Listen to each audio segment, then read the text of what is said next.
this is Matt from InvestiQuant. Today is Wednesday, July 22nd, 2020. And this morning we saw the market gap down just slightly after yesterday's 50-day high close. And since then, we've had a lot of consolidation happening. So we've seen some pretty choppy action.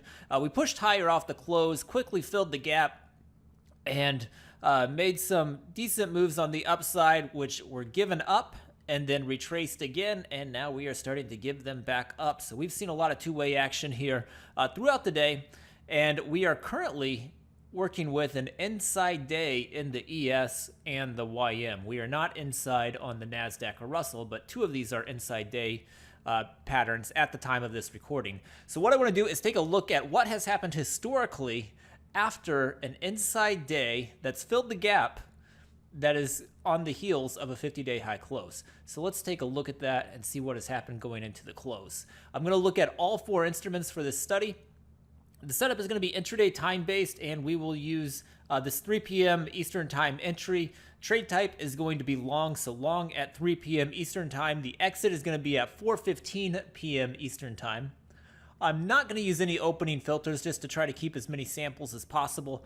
And then I'm going to describe this inside day pattern here that has filled the gap in the post-open filters section. So to do that, I can select the gap has filled.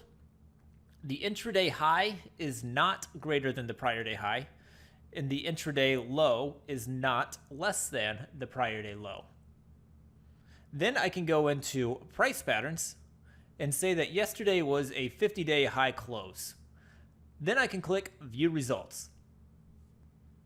And here we go. So these are the results of going long at 3 p.m. Eastern Time when the prior day closed at a 50-day high close, and the next day we are seeing inside action happening. So a lower high and a higher low, and we also filled the gap.